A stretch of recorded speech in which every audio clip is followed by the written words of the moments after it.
11월 23일. 연애 7년째. 우린 연애하는 동안 한 번도 산으로 여행을 간 적이 없었다. 라는 이유로 여자친구에게 이번 겨울 여행은 산을 권했다. 여자친구는 물론 싫어했다. 하지만 산행은 잠깐이며 그 주변 리조트에서 스키도 타고 온천도 즐기자고 경비는 내가 다 지불하겠다고 여자친구를 어렵게 설득했다. 연애 7년 차. 이제 결혼을 하고 싶다는 생각이 들었다.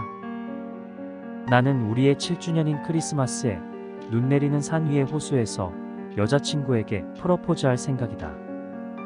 경비는 자신이 부담할 테니 다른 곳으로 가자는 여자친구에게 이번엔 꼭 산으로 가고 싶다는 보기 드물었던 고집을 부리자 여자친구는 마지못해 수락했다. 누가 크리스마스에 산을 가냐고 위험할 것 같다는 여자친구의 구시렁거림을 모른 척하며 나는 신나 있었다. 지은이도 막상 보면 좋아하겠지? 지금 생각해보면 어머니 말이 맞았던 것 같다. 여자들 말은 웬만하면 듣는 게 좋다. 2004년 12월 23일. 여행 하루 전날. 여자에게 있어 인생의 가장 설레는 이벤트는 프러포즈라고 했다. 아버지에게 프러포즈를 못 받고 결혼하셨다는 나의 어머니는 여자들에게 결혼식보다 중요한 건 프러포즈라고 하며 일평생 아버지께 서운해하셨다. 나는 남은 내 모든 생에 단 하나의 돌이킬 수 없는 이유로 바가지 긁히며 살고 싶지 않다. 호수에 바닥 조명도 깔고 한 켠에 와인과 간식을 곁들인 피크닉 박스와 돗자리도 준비해야지. 혹여 불량품이 배송될까봐 인터넷으로 시키지도 않고 이벤트샵에 직접 방문해서 하나하나 켜보고 구입했다. 인심 좋은 사장님은 구입 물품을 보고 프러포즈라는 것을 알아본 듯 행운을 빈다며 타국에서 들여왔다는 하얗고 빛나는 고체 덩어리들을 주셨다. 사장님은 그것이 용의 비늘이라고 하셨다. 향초 대신 쓰는 이벤트 아이템인가. 감사한 마음으로 받았다. 여자에게 있어 인생의 가장 설레는 이벤트는 프러포즈라고 했다. 남자에게 있어서도 인생의 가장 설레는 이벤트는 프러포즈다. 2004년 12월 24일. 여행 당일. 지난 한 달간 묵게 될 숙소와 주변을 찾아보기라도 한 듯 지은이는 나보다 더 신나 있었다. 가는 길에 있는 어디가 맛집이니 그곳에서 점심을 먹자고 했다가 근데 어디도 맛있어 보이는데 고민이 된다. 알아온 것도 모자라서 운전 내내 보조석에서 사랑스러운 얼굴로 조잘대며 휴대폰을 들여다보고 있었다. 고작 음식점을 보고 저렇게 들뜬 얼굴이라면 내 프러포즈를 받고 나서 어떤 얼굴을 할까? 연애에 긴장감이 없어졌던 건 나뿐이었나? 여자친구를, 지은이를 내 와이프로 소개할 날이 기다려진다. 2004년 12월 25일. 마침내 프러포즈 당일.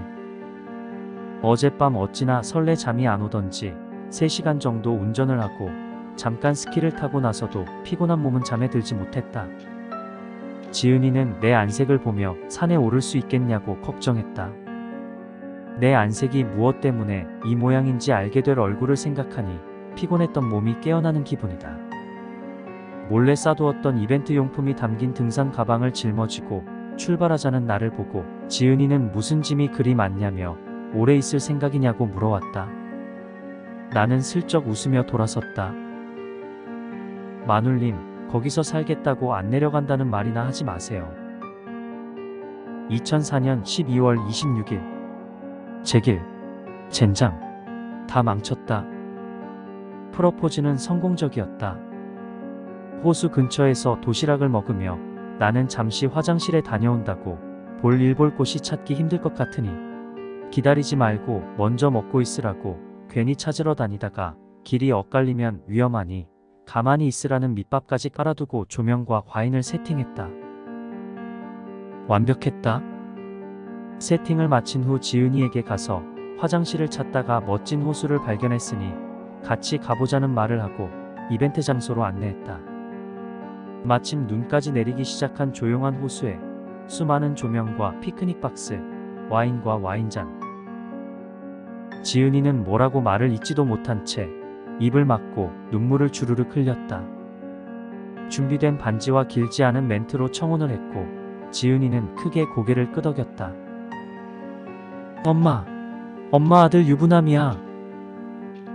지은이는 눈물을 주룩주룩 흘리면서도 사진을 찍겠다고 호숫가를 돌며 사진을 찍었고 나는 가만히 와인과 안주를 세팅했다.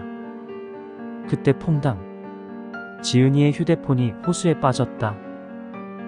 지은이는 발을 동동 굴러댔지만 오늘 같은 날 저깟 소모품에 기분을 망치고 싶지 않다. 휴대폰은 건져 나중에 수리를 맡기고 사진은 내 것으로 찍으라고 내줬다. 한껏 사진을 찍고 기분을 내고 경치를 감상하고 오후 4시쯤 갑자기 날이 어두워지기 시작했다. 사는 밤이 금방 온다더니 이 정도일 줄이야. 설상가상으로 눈이 그치자 안개가 끼고 날은 더욱 추워졌다. 하행을 서둘러야 했다. 그리고 결국 그것은 사고로 이어졌다. 짙은 안개와 산을 덮은 눈, 어두워지는 날씨, 가지만 남은 비슷비슷한 나무들. 옆에서 잘 가던 지은이가 갑자기 푹 하고 꺼졌고 내 옷을 잡아당기는 바람에 나까지 비탈길을 굴러 어딘가로 떨어졌다. 급하게 지은이를 먼저 찾았지만 지은이는 의식을 잃은 듯 기절해 있었다. 그것보다 큰 문제는 굴러온 길을 따라 눈 위에 난 핏자국. 구른 위치를 보니 지은이의 상처 같았다. 급히 살펴보니 젠장. 지은이의 오른쪽 정강이 뼈가 부러져 튀어나와 있었다. 도움을 청하려 휴대폰을 찾자 굴러떨어질 때 어딘가에 부딪힌 듯 액정은 깨져 켜지지 않고 버튼 몇 개는 작동하지 않는 것 같았다. 다행히 뒷면은 멀쩡해 손전등의 용도로는 사용할 수 있을 것 같았다. 젠장, 이게 다행이라고 할 수 있는 상황인가? 나는 선택을 해야 했다. 영화에서 보면 일단 뻑하고 뼈를 끼워 넣어야 하던데 난 의학적 지식 같은 건 없다. 다만 확실한 건 이 날씨에 뼈를 저대로 밖에 꺼내두나 억지로 밀어넣어 문제가 되나 같을 것이라는 것. 그리고 만약 지은이가 저걸 본다면 다시 기절할지도 모른다는 것. 나는 손을 덜덜 떨며 지은이의 등산복 바지를 걷어올리고 으득 뼈를 밀어넣었다. 그리고 아까 썼던 돗자리를 꺼내 지은이를 덮어주고 조명들을 꺼내 주변에 깔아 조난 신호를 만들었다. 그때 가방 속에 미끄덩 무언가 만져졌다. 이벤트 가게 사장님이 준 용의 비늘이라는 그것. 마침 부목으로 쓸만한 것이 없었는데 잘 됐다 싶었다. 행운? 용? 빛나는 덩어리를 보자 어느 나라 행운이 조난인지 욕지기가 올라왔다. 그때 지은이가 정신을 차리려는 듯 헉헉대며 숨을 몰아쉬었다. 몸이 불덩이였다. 근처에 불을 지필 만한 것은 이미 다 눈에 젖었고 남은 것은 이 하얀 비늘뿐. 개수가 여러 개니 태우기로 했다. 냄새가 굉장히 좋지 않았지만 이것의 냄새가 야생동물은 쫓고 사람은 불러오길 바라며 불을 피운 후 나도 깜빡 잠이 들었던 모양이다. 헉하고 숨을 들이쉬었을 때 용의 비늘은 다행히 아직 타고 있었다. 지은이도 아직 숨을 쉬고 있다. 다행이다. 그때 머리 위로 헬기가 날아왔고 우리를 찾는 듯 어떤 남자의 목소리가 확성기를 통해 들려왔다. 살았다. 손전등만 작동하는 휴대폰을 꺼내 팔이 떨어지도록 흔들어댔다. 우린 그렇게 구조될 수 있었다. 그 후 6개월이 지나 우린 빠르게 결혼식을 올렸다. 가장 가까웠던 친구 5놈이 축의금이라며 1,000만 원을 건넸다. 저중 2놈은 취준생인데 그런 돈이 어디서 났냐고 거절하려고 계속 돈을 다시 주자 받기 싫다며 결혼식은 보지도 않고 도망쳐버렸다. 밥은 먹고 가지. 남은 3친구에게 2놈 불러서 밥이랑 술 양껏 먹고 가라고 말한 후 하객들을 맞으러 나갔다. 그때 거지 같은 몰골을 한 여자가 내 쪽으로 다가왔다. 자세히 보니 예전에 바람이 나서 헤어졌던 전 여자친구였다. 예전엔 내가 미안했다고 다시 돌아오라는 말 같지도 않은 얘기를 내 결혼식장에서 하고 있다.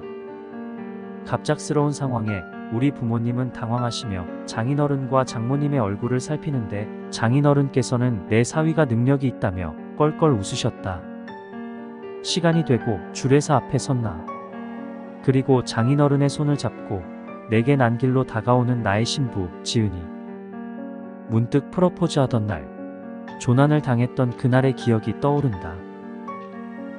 그리고 갑자기 현실인 듯 어두운 산속에 내가 있고 다리에 비늘을 댄 지은이가 누워있다. 다시 깜빡 잠에 들었던 모양이다. 용의 비늘은 다 탄 듯 캄캄했다.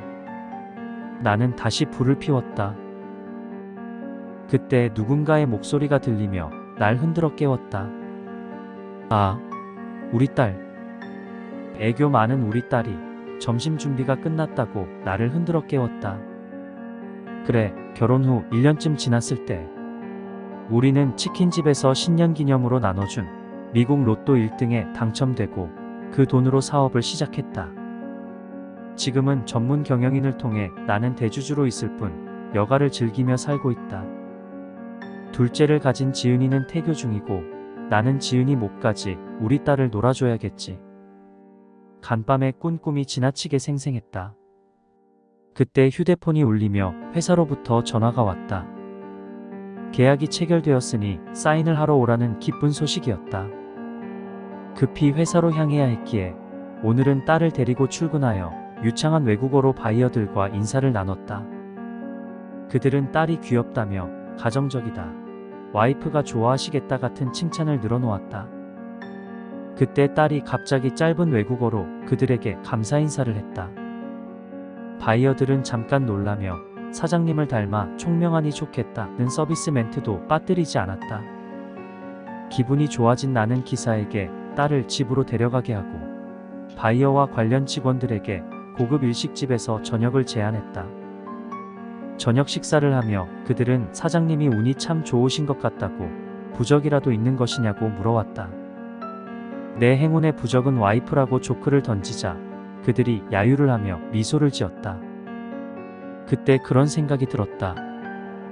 용의 비늘이라던 하얗게 빛나던 그 물건, 진짜 행운을 불러온 걸까? 그 생각을 하자마자 다시 헉하고 잠에서 깨어났다. 꿈을 꾼 건가? 하긴 미국 로또 1등? 사업? 침까지 질질 나온다. 근데 만약 이게 과도한 업무에 내가 지금 가위에 눌리는 중이라면? 이것이 꿈이라면? 나는 볼을 꼬집어 보았다. 그럼 그렇지, 아프지 않다. 이것이 꿈이었다. 마침 용의 비늘이라는 것을 생각하던 차에 저 빛나는 것들을 보자 반가웠다. 저것들을 꿈에서 본 다음 날은 꼭 좋은 일이 생기던데. 남은 용의 비늘들을 불구덩이에 던져 넣었다. 그때 이상하게 빛나는 지은이의 다리가 보였다. 먼 옛날 조난을 당했을 때 부목을 댔던 지은이의 다리뼈가 다시 튀어나와 빛나고 있었다. 와이프의 다리뼈가 빛난다니 얼마나 좋은 꿈인지 감도 잘 안 잡힌다. 지은이의 다리에 댔던 부목도 떼서 던져 넣었다. 그리고 꿈에서 깨어났다. 이제 지은이와 나는 서로의 흰머리를 뽑아주며 노년을 즐기고 있다. 큰딸은 의사가 되었고 둘째 아들이 회사를 물려받아 대기업으로 키워냈다. 막내는 대통령이 되어 많은 국민들의 지지를 받아 이례적으로 연임을 하게 되었다. 내 자서전은 성경보다 많이 팔린 책이 되었으며 세상의 모든 사람들이 나를 존경했다.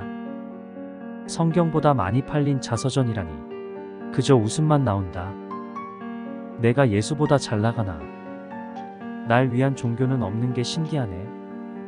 어머니는 프러포즈 못 받은 서름을 100년째 풀고 계시다. 이제 남은 비늘이 없는데 다시 잠에 들면 나는 무엇을 태워야 할까?